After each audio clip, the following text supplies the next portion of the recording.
Hello my dear students, मैं शिवम त्रिपाठी एक बार फिर स्वागत करता हूं आपके अपने इंग्लिश यूट्यूब चैनल जिसका नाम है इंग्लिश एजू पॉइंट।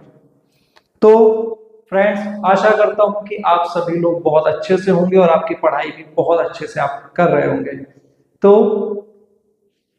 स्टूडेंट्स, आज मैं आपके लिए जो नया टॉपिक लेकर के आया हूं वो टॉपिक आपके एग्जाम पॉइंट ऑफ व्यू से एक बहुत ही इंपॉर्टेंट टॉपिक है और इसी के बारे में आज हम डिस्कस करेंगे, इसको समझेंगे कि किस तरह से इस टॉपिक को आपको कवर करना है, किस तरह से इसको समझते हुए आपको एग्जाम में अटेम्प्ट करना है और कैसे आप इसमें अपने अच्छे मार्क्स सिक्योर कर पाए।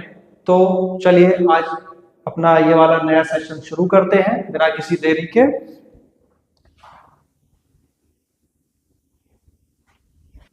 तो स्टूडेंट्स, आज का जो हमारा टॉपिक रहने वाला है वो टॉपिक आप यहाँ पर देख सकते हैं, नोट मेकिंग।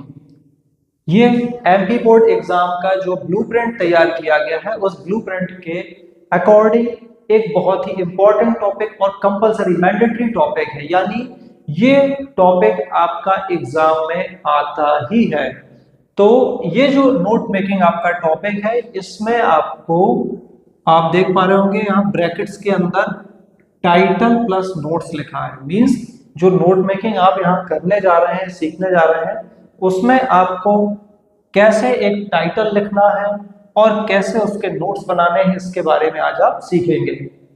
स्टूडेंट्स, ये जो क्वेश्चन होता है आपका, ये एग्जाम में 4 मार्क्स का आता है, यानी दिस क्वेश्चन कैरीज 4 मार्क्स। तो ये जो 4 मार्क्स का क्वेश्चन है आपका, इसमें आपको कुछ इस तरह से मार्क्स इसके जो है वो डिवाइड किए जाते हैं। ये मान के चला जाता है कि आपका 1 नंबर का टाइटल होता है और आपका 3 मार्क्स के नोट्स होते हैं। तो ये मिला करके 4 नंबर आपके इस तरह से यहाँ पर तैयार होते हैं। 4 नंबर के इस क्वेश्चन के लिए आपको इसके नोट मेकिंग का अभ्यास करना जरूरी होता है और इसी अभ्यास को सिखाने के लिए कि किस तरह से आपको ये प्रैक्टिस करनी है, आज मैंने आपके सामने एग्जाम्पल के तौर पर एक पैसेज लिया है, एक पैराग्राफ लिया है। कुछ इस तरह से मान लीजिए जैसे कि एक अनसीन पैसेज आपके सामने रखा होता है, ठीक उसी प्रकार से एक पैसेज आपके सामने आज यहाँ पर लिखा हुआ है। इस पैसेज को मैं सबसे पहले रीड करूंगा, रीड करके इसको कॉम्प्रीहेंड करूंगा, इसका अर्थ समझूंगा, आपको इसका हिंदी मीनिंग भी बताऊंगा और उसके बाद फिर इसके नोट्स किस तरह से प्रिपेयर करने हैं उसके बारे में आज हम डिस्कस करेंगे। तो सबसे पहले मैं आपको बता दूं, ये नोट मेकिंग जो होता है, नोट मेकिंग का क्या मतलब होता है। तो नोट मेकिंग जो होती है स्टूडेंट्स, ये आपके कोर्स में तो है ही, कोर्स के पर्पज से आपको एग्जाम पॉइंट ऑफ व्यू से तो तैयार करना ही होता है, लेकिन आपकी ये डे टू डे लाइफ में जो आपका एकेडमिक, आप कह सकते हैं एकेडमिक जो आपकी जर्नी है, उसमें आपको काफी ये हेल्पफुल होता है। आप जो पढ़ाई करते हैं, आप जो तैयारी करते हैं, उस तैयारी में, उस पढ़ाई में जो सेल्फ स्टडी आप करते हैं, तो कहीं ना कहीं उसमें जो नोट मेकिंग की आपकी प्रैक्टिस है, ये प्रैक्टिस आपको काम आती है। किस तरह से काम आती है, देखिए जैसे मैं आपको बताऊं उदाहरण के तौर पर कि आप स्कूल में, कोचिंग्स में आप जब जाते हैं, वहां टीचर आपको कोई टॉपिक समझा रहे होते हैं, कुछ पढ़ा रहे होते हैं, किसी पर्टिकुलर टॉपिक के बारे में आप जब समझ रहे होते हैं और वो चीज किताब में होती है, बुक्स में होती है आपकी, या आपको वो कहीं से मैटर आपको अगर वो उपलब्ध कराते हैं, तो उसमें जो इस तरह से पूरा टॉपिक, पूरा आर्टिकल होता है, आप पूरा आर्टिकल समझने के बाद कोचिंग्स में, स्कूल्स में आप उसको कहीं ना कहीं अपने सरल शब्दों में, शॉर्ट, उसमें आप शॉर्ट फॉर्म्स में कहीं ना कहीं उसको शॉर्ट नोट्स में एक तरह से आप यहाँ पर लिख लेते होंगे, नोट डाउन कर लेते होंगे। क्योंकि आप हमेशा देखते होंगे कि जब आपके एग्जाम्स आते हैं, आपको तैयारी करना होती है, इवन जो लोग कंपटीशन की तैयारी करते हैं, जॉब्स के लिए कॉम्पिटिटिव एग्जाम्स की तैयारी करते हैं, उन एग्जाम्स पॉइंट ऑफ व्यू से भी जो नोट मेकिंग है वो किस तरह हेल्पफुल होती है कि आप जो भी कोचिंग में पढ़ करके आते हैं या आपने ऑनलाइन कुछ भी सीखा या ऑफलाइन कुछ भी आप पढ़ करके आए, तो पढ़ते समय आप उसको कहीं ना कहीं छोटे छोटे शॉर्ट नोट्स के रूप में आप उसको अपने पास कलेक्ट कर लेते हैं, एक जगह कंपाइल कर लेते हैं। ये चीज आपको क्या होता है, जब आप रिवीजन करने बैठते हैं तो रिवीजन के टाइम आप उन्हीं चीजों को जब शॉर्ट नोट्स के रूप में लिखे रहते हैं तो आपको केवल उन्हीं शॉर्ट नोट्स को रिपीट करना होता है, जिससे कि आपकी मेहनत, आपका समय, दोनों ही चीजें बच जाती हैं और आप कम समय में एक उसको पूरी तरह से तैयार करने में कैपेबल हो पाते हैं। तो ये उसका सबसे बड़ा बेनिफिट होता है कि आपकी मेहनत और आपका समय बचाता है। जब आपके एग्जाम नजदीक होते हैं आपको चीजें समझने में, बार बार रिवाइज करने में आसान होता है। इसी के लिए ये नोट मेकिंग आपको सिखाई जाती है। बहरहाल आपके अभी एग्जाम में आनी है, इस कारण से हमें ये पढ़ना ही है। आप इसका आगे उपयोग करें, करना ही एक तरह से करना भी चाहिए, क्योंकि आपको ये नोट मेकिंग जो स्किल है, ये स्किल आपको आगे चल के तैयारी में, कॉलेज में, कॉम्पिटिटिव एग्जाम्स की तैयारी में काफी हेल्पफुल रहने वाली है। तो देखिए, आपके सामने मैंने एक छोटा सा पैराग्राफ यहाँ पर नोट डाउन किया है। इस पैराग्राफ को हम पढ़ते हैं जैसे आप अनसीन पैसेज पढ़ते हैं, ठीक उसी तरह से आपको इसको भी पहले एक बार आराम से पढ़ लेना है।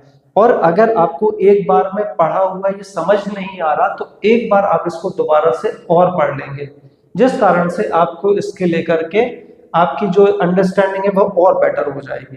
फिर आप इसको समझने के बाद, जब आप इसको पूरी तरह से समझ लें कि इस पैराग्राफ में क्या कहा जा रहा है, किसके बारे में बात हो रही है, तो फिर उसके बाद आप नोट मेकिंग करना शुरू करेंगे। तो ये आप पे डिपेंड करता है कि आप इसको एक बार में समझ पा रहे हैं या 2 बार में या 3 बार में, वो आपके अभ्यास के ऊपर निर्भर करेगा।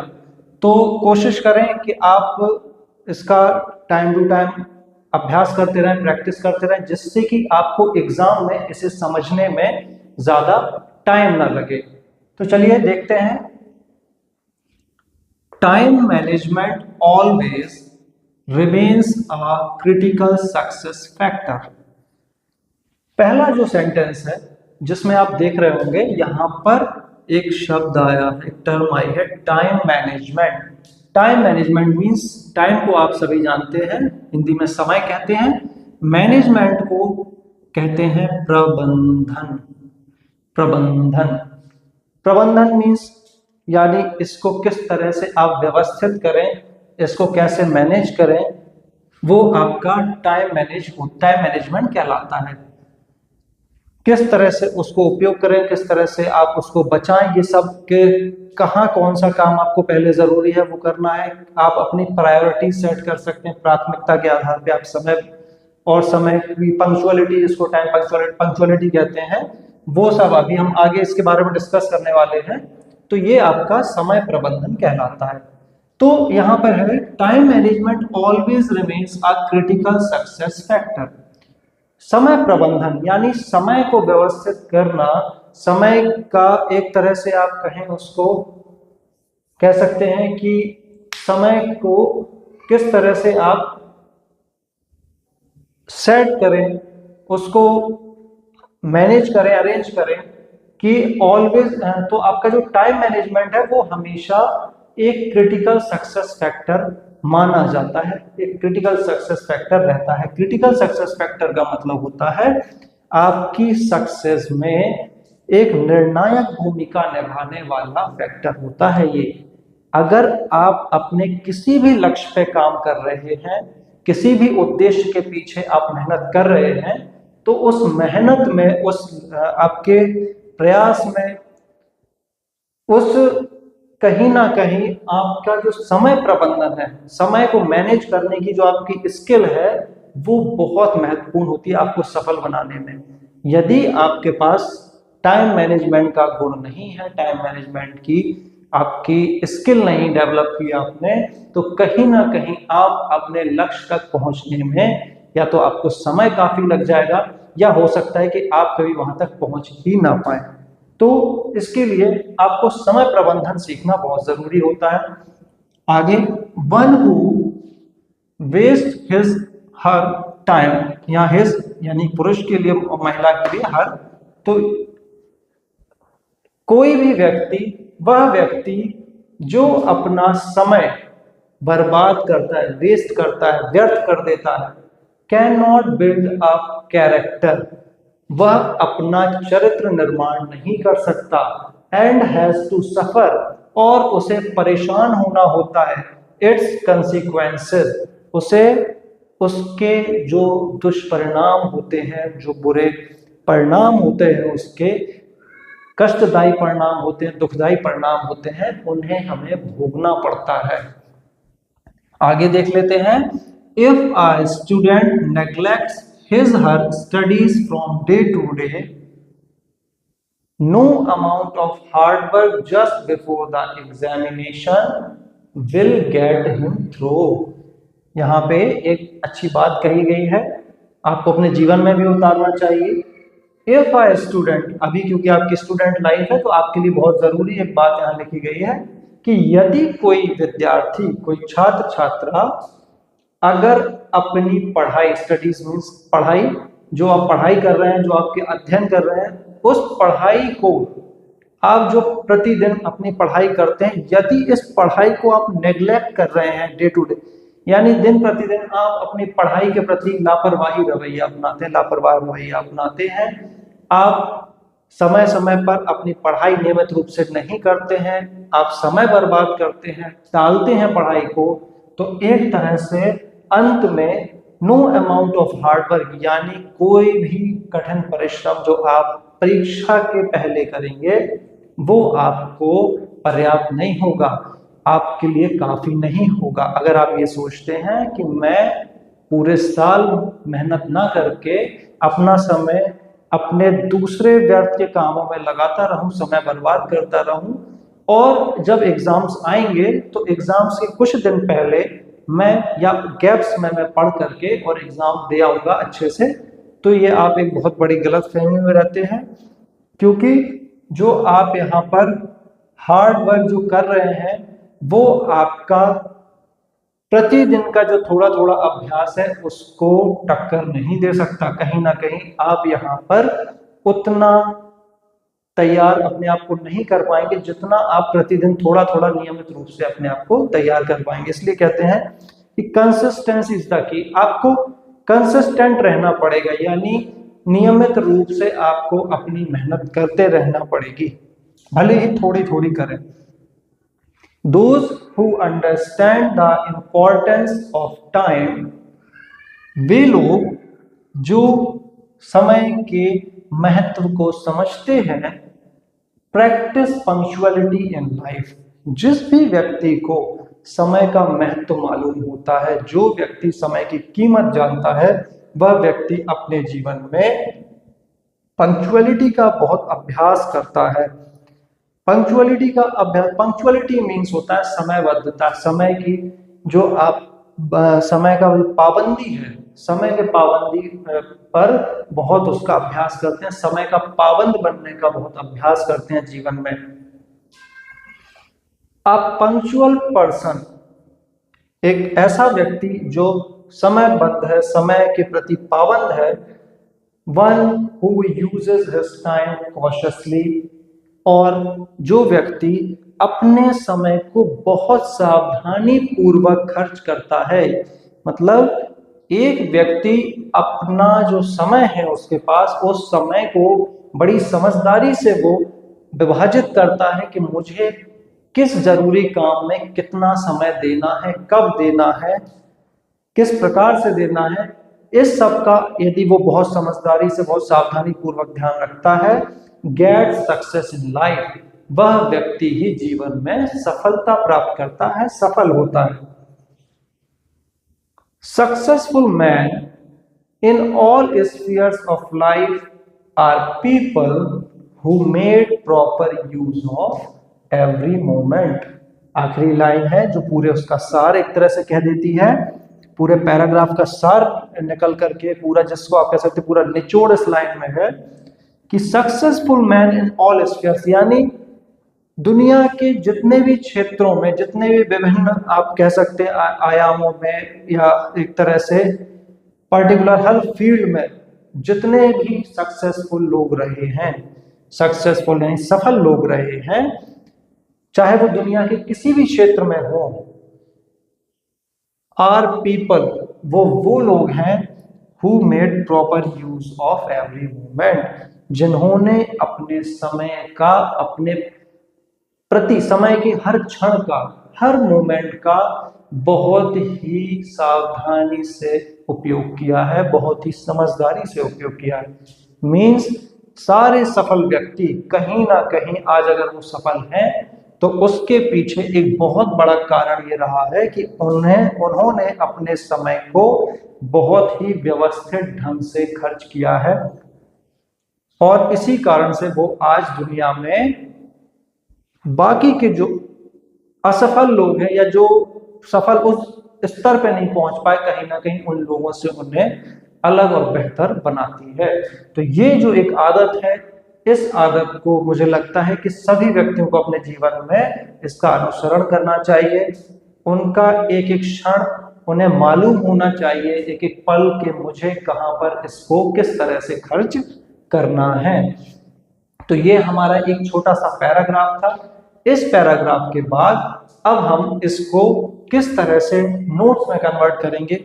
मान के चलिए आज आपने कोचिंग में इतना सा ये एक आर्टिकल वहां पर पढ़ा, या आपके टीचर ने ऑनलाइन या ऑफलाइन आपको समझाया, और किस तरह से आप इसी बात को, इसके सार को कुछ सीमित शब्दों में, कुछ कम शब्दों में किस तरह से आप अपने पास इसको रख लेंगे, रिकॉर्ड करके एक तरह से लिख के कॉपी में, ताकि जब आप इसका रिवीजन करना चाहें तो आपके पास ये नोट्स, छोटे छोटे नोट्स उपलब्ध हों, जिन्हें आप कम मेहनत और कम समय में जल्दी से जल्दी रिवाइज कर सकें। तो चलिए, मुझे लगता है कि ये पैराग्राफ आपको बड़े आराम से समझ में आ गया होगा। साथ ही साथ सबसे पहली और बड़ी चीज आपको जो समझ में आ गई होगी वो एक ये चीज आ गई होगी कि आपको ये पता चल गया होगा कि ये पैराग्राफ किस टॉपिक पर बेस्ड है, क्योंकि सबसे पहले जो हम यहाँ पर करने जाएंगे वो होगा, हमें यहाँ पे टाइटल लिखना होगा। टाइटल तो आपको, मुझे लगता है कि आप एक बार के समझने में ही कहीं ना कहीं ये चीज समझ गए होंगे कि इसका टाइटल क्या हो सकता है। तो चलिए, अब इसके बाद मैं आपको इसके नोट्स कैसे बनाने हैं, क्या नोट्स का तरीका रहेगा और क्या टाइटल होने वाला है, उसके बारे में आगे समझाता हूं मैं। तो चलिए शुरू करते हैं। देखिए, मैंने जब अभी आपको ये पैराग्राफ समझाया उस समय आपने देखा होगा कि ये पैराग्राफ किस टॉपिक पर बेस्ड था। मैंने कहा था कि आप बड़े ही आसानी से इसका टाइटल कहीं ना कहीं अपने माइंड में सोच पा रहे होंगे। तो आप देख सकते हैं मैंने यहाँ पर जो टाइटल लिखा है, ये टाइटल आप में से मैक्सिमम स्टूडेंट्स के माइंड में आया होगा। आई एम श्योर कि यहाँ पर टाइटल के लिए आपके मन में भी टाइम मैनेजमेंट पहला टाइटल रहा होगा। हो सकता है कि आपके मन में इस तरह से रहा हो कि advantages of time management, benefits of time management, importance of time management. तो इस तरह से आप टाइटल देखिए, जरूरी नहीं है कि जो टाइटल मैंने यहाँ पर लिखा है आपका भी यही टाइटल मैच होना चाहिए। यानी कि टाइम मैनेजमेंट को आप यहाँ पर और भी दूसरे तरीकों से लिख सकते थे। तो ये जरूरी नहीं है कि जो मैंने लिखा है वही आपका होना चाहिए। एग्जाम हॉल में इतने सारे बच्चे बैठते हैं, जरूरी नहीं है कि सभी के सभी का जो टाइटल हो वो मैच हो, सेम हो, बिल्कुल भी ऐसा जरूरी नहीं है। तो आपको जो करना है वो ये करना है कि बस इतना चीज का ध्यान रखना है कि जब आप यहाँ पर पैराग्राफ का टाइटल लिख रहे हो तो कहीं ना कहीं आपको ये जरूर ध्यान में रखना है कि उसका जो टाइटल होने वाला है वो उसी टॉपिक से रिलेटेड होना चाहिए। यानी कि उस पर पूरा जो टॉपिक बेस्ड है, जो पूरा पैराग्राफ बेस्ड है, वो उस टाइटल से कहीं ना कहीं मेल खाता हो। ऐसा ना हो कि यहाँ पर पैराग्राफ आपने पढ़ा टाइम मैनेजमेंट का और आप यहाँ पर लिख दें कि importance of doing exercise, physical workout, या आपको यहाँ पर कह दें कि आप यहाँ पर लिख दें कि व्यायाम करने के फायदे, या आप लिखते हैं कि खेल खेलने के फायदे, खेलों के महत्व, खेलों के फायदे। तो इस तरह से ये चीज आपके लिए होना चाहिए। अगर कहीं ना कहीं आपको ये लगता है कि ये पैराग्राफ टाइम मैनेजमेंट के ऊपर था, तो आपको टाइम मैनेजमेंट से रिलेटेड ही टाइटल रखना है।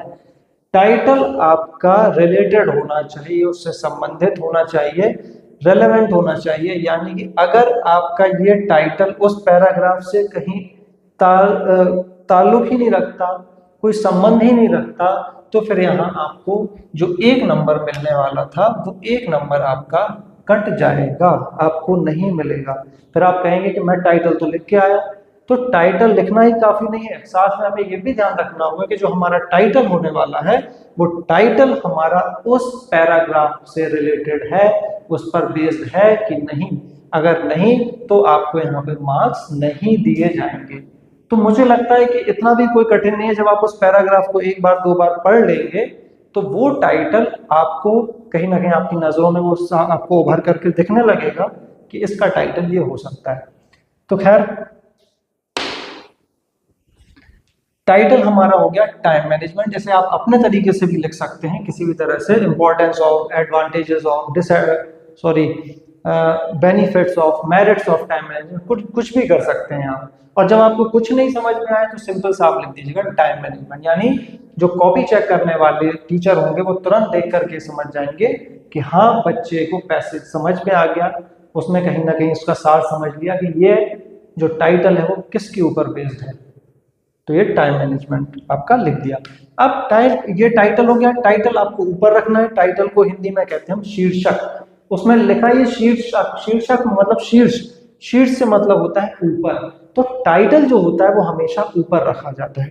टाइटल भी मैं आपको बता दूं, आप सोच रहे हो कि टाइटल ये क्या है। टाइटल किसी भी टॉपिक का, जैसे आपने किताबें पढ़ते हैं तो आप अपनी जो टेक्स्ट बुक्स पढ़ते हैं उसमें आप देखते होंगे कि कोई भी आप पाठ पढ़ रहे हैं, कोई कविता पढ़ रहे हैं, कोई कहानी पढ़ रहे हैं, विज्ञान का पाठ पढ़ रहे हैं, गणित का पढ़ रहे हैं, तो आप उसमें ऊपर उस टॉपिक का, उस चैप्टर का नाम देखते होंगे। एक्चुअली वही उसका टाइटल होता है। तो टाइटल का मतलब शीर्षक, और शीर्षक हमेशा ऊपर लिखा रहता है। तो आपको टाइटल, कई बच्चे क्या गलती करते हैं कॉपी चेक करने में, ये चीज अक्सर देखने में आती है कि वो टाइटल कई बार नीचे बाद में लिखाते हैं। फिर भी इस बात पे उनको नंबर दे देते हैं कि चलिए कम से कम बच्चे ने टाइटल लिखा। तो लेकिन कोशिश आपको यही करनी है, इस चीज का ध्यान रखना है, प्रॉपर तरीका जो है टाइटल का वो ऊपर रहता है। तो आपको टाइटल इसके नोट्स के ऊपर ही लिखना है। फिर उसके बाद अब नोट्स पे आते हैं। नोट्स किस तरह से बनाने थे, तो आप देखिए एक हेडिंग डाल देंगे यहाँ पर नोट्स।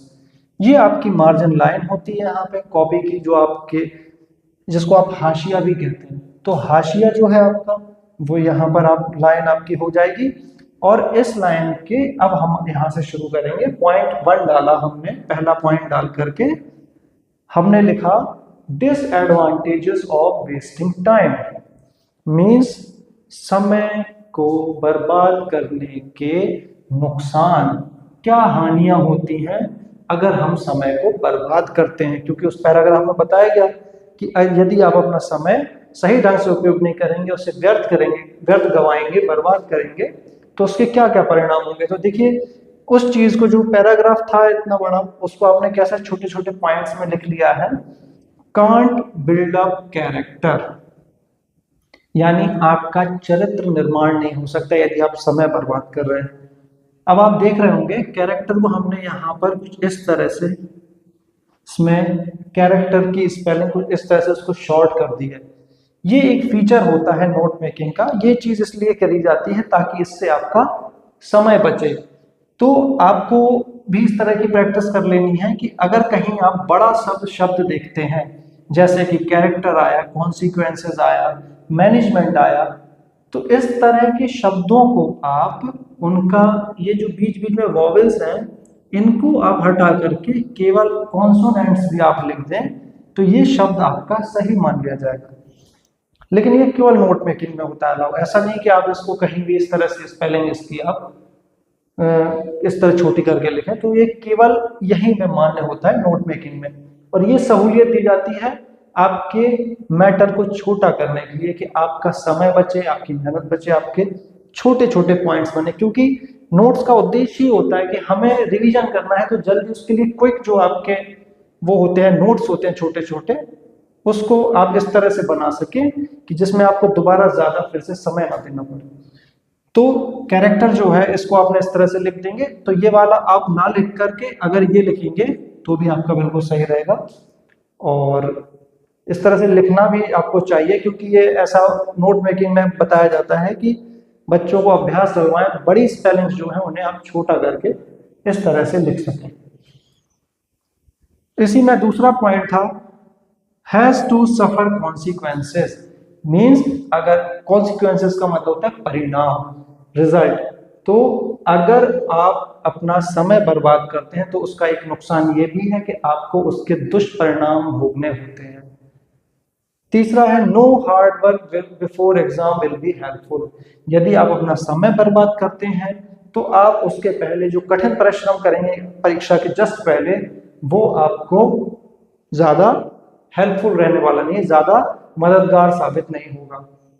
ठीक है, तो आपने क्या किया, एक पॉइंट मेन पॉइंट बना करके फर्स्ट पॉइंट का आपने ये लिखा मेन लाइन, उसके बाद आपने इसके छोटे छोटे 3 सब पॉइंट्स बना दिए, छोटे छोटे भाग या आपने यहाँ पर पॉइंट्स लिख दिए इसके अंदर। तो ये पैटर्न मैं बता रहा हूँ आपको कि इस तरह का पैटर्न आपको रखना है। ये एक प्रॉपर मतलब कि एक वेरीफाइड पैटर्न है, वैलिड पैटर्न है, जो कि नोट मेकिंग में इस्तेमाल किया जाता है। आपकी जो भी इस तरह की बुक्स वगैरह हैं, गाइड्स हैं, उसमें इस तरह का पैटर्न दिया जाता है और आपसे उम्मीद की जाती है, ये एक्सपेक्ट किया जाता है कि आप भी इसी तरह से पेपर में लिख करके आए। तो आपको एक पॉइंट पहले मेन रखना है, छोटा सा उसी से बना करके उसी से देख लेना है, और फिर ये देखना है कि उसके अंदर छोटे छोटे कुछ पॉइंट्स आप बना सकें। फिर उसके बाद सेकंड पॉइंट डालना है आपको। सेकंड पॉइंट में देखिए हमने फिर लिखा यहाँ हमने लिखा था डिसएडवांटेजेस, अब यहाँ पर हम आ गए एडवांटेजेस ऑफ टाइम मैनेजमेंट, और यहाँ मैनेजमेंट को हमने शॉर्ट में लिख दिया था इस तरह से। इसके ये वाले जो अल्फाबेट्स हैं, वॉवेल्स जो हैं, वो हटा करके इसके कॉन्सोनेंट्स लिख दिए थे, तो ये मान लिया जाता है कि मैनेजमेंट ही लिखा है। तो एडवांटेजेस ऑफ टाइम मैनेजमेंट मतलब, अब पहले हमने यहाँ ऊपर नुकसान बताए थे, अब हम टाइम मैनेजमेंट के फायदे बताते हैं कि समय प्रबंधन के क्या लाभ होते हैं। तो देखिए पहला पॉइंट हमने इसके 2.1 डाल करके, ये सब पॉइंट, ये था आपका सेकंड पॉइंट मेन, फिर इसके हमने छोटे छोटे सब पॉइंट्स बनाए हैं। तो वो आप देखिए इस तरह से हमने थोड़ा सा दूरी पर लिख दिया ताकि वो अलग दिख सके, अलग हाईलाइट हो। 2.1 गेट सक्सेस इन लाइफ, यानी समय प्रबंधन का जो सबसे बड़ा फायदा है वो ये है कि आपको जीवन में सफल बनाता है, सफलता देता है आपको। सेकंड है make us punctual in life. समय प्रबंधन से हम समय के क्या बनते हैं, हमारे अंदर कौन सा गुण आता है, पंक्चुअलिटी का गुण आता है, यानी हम समय के पाबंद होते जाते हैं, और कहीं ना कहीं समय की पाबंदी हमको हमारे लक्ष्य तक ले जाने में काफी मददगार साबित होती है। 2.3 है make us learn to use every moment wisely. समय प्रबंधन हमें यह भी सिखाता है कि किस तरह से हमें अपने जीवन में हर क्षण को, हर पल को किस तरह समझदारी से उपयोग में लाना है, किस तरह से उसको खर्च करना है। तो ये वाला भी आपका एक इसका फायदा, एक लाभ है। और ये आप देख रहे होंगे सारे पॉइंट्स हमने कहीं अपने मन से नहीं ऐड किए, जो आपने पैराग्राफ में पढ़ा था, पैसेज में जो देखा था अभी आपने जो समझा था, उन्हीं में से हमने इसको छोटे छोटे पॉइंट्स का रूप दे दिया। तो इसके बाद अब चूंकि पैसेज हमारा बहुत छोटा था, बहुत कंसाइज पैसेज था, कि उसमें यानी कि 2 ही तरह की चीजें लिखी हुई थी कि एक समय प्रबंधन से क्या लाभ होता है, और समय प्रबंधन का अगर हम सही प्रयोग नहीं करते हैं तो उसके समय प्रबंधन को सही ढंग से अपने जीवन में अप्लाई ना करने के कारण उसके क्या नुकसान होते हैं वो हमें देखने थे, उसमें देखे थे। तो इस कारण से इसमें हमारे 2 ही प्रकार के पॉइंट्स बन सके। तो इस तरह से लिखा आपने। इसके बाद आपको एक काम करना है कि कीवर्ड्स, कुछ कीवर्ड्स का मतलब कुछ ऐसे मुख्य शब्द जो आपने पैसेज में देखे हो, जो आपको थोड़ा सा बड़े, थोड़ा सा कठिन या थोड़ा सा अलग से लगे हो या आपको ये लगा हो कि ये शब्द इसमें काफी महत्वपूर्ण भूमिका निभा रहे हैं, मतलब ये पैसेज में ये जो कुछ शब्द है ये एक खास महत्व रखते हैं, तो इस तरह के जो शब्द हैं जिनके इर्द गिर्द ये पैसेज बुना गया, पैसेज लिखा गया है, इस तरह के आप यहाँ पर शब्दों का इस्तेमाल कर सकते हैं। तो कीवर्ड्स आप लिख देंगे तो एक अच्छा इंप्रेशन पड़ेगा चेक करने वाले पे कि आपने हाँ इस पैसेज को बारीकी से पढ़ा और इससे कुछ ऐसे शब्द भी निकाले जिन शब्दों पर ये पैसेज आपका निर्भर करता है, उस पर ये आश्रित है।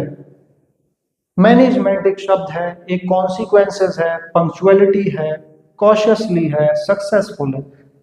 तो अच्छा अब देखिए ये तो हो गया एक स्टैंडर्ड समझाने का सभी बच्चों के हिसाब से। अब अगर हम उन बच्चों की बात करें जो बच्चे इंग्लिश में कमज़ोर पाते हैं अपने आप को, थोड़ा सा दूसरे बच्चों की तुलना में थोड़ा सा पीछे पाते हैं अपने आप को, तो ऐसे बच्चों के लिए मैं बता दूं कि जैसे कितने मार्क्स का था ये, 4 मार्क्स का था। 4 आपको लगता है कि मैं इसमें 4 मार्क्स तो ला ही नहीं पाऊंगा, चलिए कोई बात नहीं, 4 मार्क्स नहीं ला पाएंगे आप, तो देखिए टाइटल तो आसान है आपके लिए, टाइटल तो कहीं ना कहीं आप समझ जाएंगे ना। और मेरा जो अनुभव कहता है, मैंने जो नोटबुक एग्जाम की जो अभी कॉपीज अब तक चेक करी हैं उसमें मैंने ये चीज देखी है, देखने में ये आया है कि अधिकांश बच्चे टाइटल समझ जाते हैं कि टाइटल क्या है।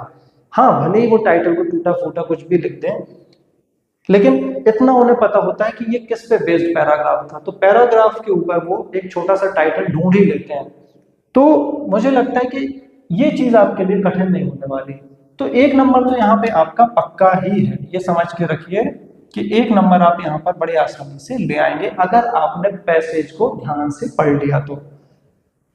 इसके बाद अब आती है 3 नंबर की लड़ाई, यानी 4 में से 1 नंबर हमने यहाँ सिक्योर कर लिया, 1 नंबर पक्का कर लिया। अब जब हम नोट्स के उसमें आते हैं सेक्शन में, तो अगर हम नोट्स जो बना रहे हैं, आपको मान के चलिए बहुत अच्छा आपको अपना जो सेंटेंस है उसको फ्रेम करना नहीं आता, आप वाक्य इंग्लिश में नहीं, बहुत व्यवस्थित वाक्य नहीं बना पा रहे, आपको ज़्यादा टेंसेस का ज्ञान नहीं है, तो आप क्या करें कि पहली सलाह तो मेरी ये रहती है कि आप क्वेश्चन तो खाली बिल्कुल छोड़ के ना आए। आपको अगर ये मालूम भी है कि आप हारने वाले हैं और फिर भी आप लड़े, तो ये आपकी बहादुरी होगी, क्योंकि अगर आपको जीतने का कॉन्फिडेंस है तो आप लड़ ही जाएंगे। अगर आपको पता है कि मैं तो जीत ही जाऊंगा तो आप लड़ने में बिल्कुल भी नहीं घबराएंगे। लेकिन अगर आपको पता है कि आपकी हार निश्चित है, आप हारने वाले हैं, और फिर भी आप अगर जान लगा करके लड़ते हैं, तो ये आपकी बहादुरी का एक बहुत बड़ा परिचय होगा। तो मान के चलिए आपको यहाँ पे बिल्कुल भी सेंटेंस बनाना नहीं आते, कोई बात नहीं, आप क्या करें, आप इस तरह से कोई भी एक लाइन, शुरुआत की लाइन, क्योंकि हम पहला पॉइंट लिख रहे हैं, तो हम शुरुआत की लाइन में से कोई एक लाइन छोटी सी उठा करके उसको यहाँ पर रखें और उससे रिलेटेड आगे पीछे के 2-3 छोटे छोटे पॉइंट्स इस तरह से आप बना दें। भले ही आपका स्ट्रक्चर, जो सेंटेंस का स्ट्रक्चर है, वो बिल्कुल भी सही ना हो, कोई बात नहीं, आपको लिख देना है। फिर आप सेकंड पॉइंट इस तरह से लेंगे, एक फिर थोड़ा सा बीच के सेक्शन से एक लाइन उठाएंगे, उस लाइन में से थोड़ा सा कुछ आप 5-6 शब्द, 7 शब्दों की एक लाइन जो होगी आपकी, कुछ इस तरह से आप उसको लिख दीजिएगा। और इसको लिखने के बाद उसी के आसपास से आपको फिर छोटे छोटे इस तरह से सब पॉइंट्स बना देने हैं, 2 से 3 सब पॉइंट्स आप बना सकते हैं। अगर पैसेज बड़ा है, पैराग्राफ बड़ा है, तो आप एक 3 नंबर का पॉइंट और जोड़ सकते हैं, और अगर पैसेज छोटा है, छोटा पैराग्राफ है, तो आप 2 में भी काम चला सकते हैं। और कीवर्ड्स रही बात कीवर्ड्स की, तो कीवर्ड्स में आपको क्या करना है कि जो आपके कठिन, आपको शब्द जो ऐसे लगे ना कि जो थोड़ा सा बड़े हैं, थोड़ा सा कठिन है, पढ़ने में थोड़ा सा सही उच्चारण नहीं कर पा रहे, तो इस तरह से जो कठिन शब्द हैं आप उनको लिख सकते हैं। और या फिर आपको अगर ये लगता है कि ये शब्द इसमें बार बार कहीं आया है, इस तरह का शब्द इस पैसेज में कहीं बार बार प्रयोग किया गया है, तो भी आप यहाँ पर लिख सकते हैं। और साथ ही टाइटल ढूंढने का एक हम आपको वो बता दें, एक तरह से एक हिंट ये दे दें कि अगर आपको टाइटल ढूंढने में कठिनाई होती है, तो आप ये मान के चलिए कि पैराग्राफ पढ़ते समय जो भी शब्द या जो भी टर्म आपको बार बार दिखाई दे, बार बार उससे आपका सामना हो, तो आप समझ जाना कि कहीं ना कहीं जो पैसेज है वो इसी के इर्द गिर्द है, इसी पे आधारित है। तो इस तरह से आप ये नोट मेकिंग अपनी कर सकते हैं। तो मैंने क्या कहा था कि बिल्कुल खाली छोड़ने से तो अच्छा ही है कि आप उसमें 4 में से 2 मार्क्स ले आ सकें, 3 मार्क्स ला सकें।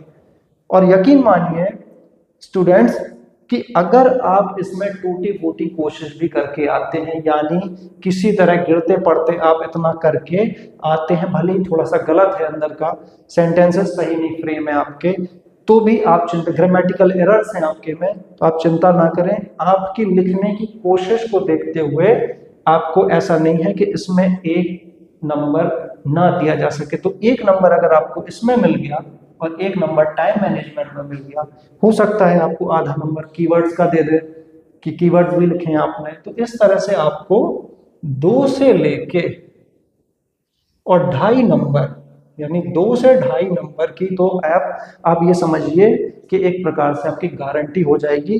क्योंकि जिस प्रकार का एक कॉपी चेक करने का मैंने एक पैटर्न का अध्ययन किया है, तो टीचर्स जो होते हैं वो इतने निर्दयी नहीं होते कि आपकी कोशिशों को अनदेखा कर दे। अगर आप पूरा सही नहीं कर पाते और वो ये देख रहे हैं कि बच्चे ने कहीं ना कहीं लिखने का प्रयास किया है, कोशिश की है, अपनी बात रखने की कोशिश की है, तो वो उसकी कोशिश की कद्र करते हुए उसे कुछ मार्क्स जरूर देते हैं।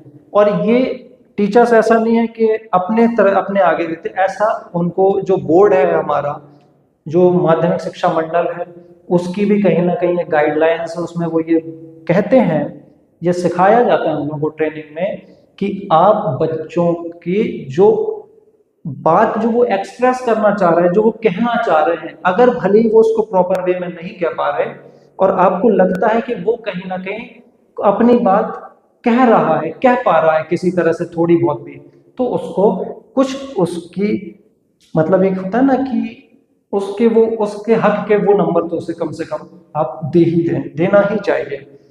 तो आप अगर ऐसा लिखेंगे, टूटा फूटा थोड़ा बहुत लिख देंगे, तो ये मत सोचिए कि आपका वो पूरा ही क्रॉस हो जाएगा। आपको उसमें आपकी मेहनत के अंक जरूर मिलेंगे, आपकी मेहनत के, आपके हक के, आपकी जो भी उसमें थोड़ी बहुत जो भी आपने जितनी भी वो दिखाई होगी, तो उस योग्यता उसके आधार पे आपको वो अंक दिए जाएंगे। जितना आप डिजर्व करते होंगे उतने अंक आपको दिए जाएंगे। तो मुझे लगता है कि ये एक आज बहुत इंपॉर्टेंट टॉपिक हमने कवर किया।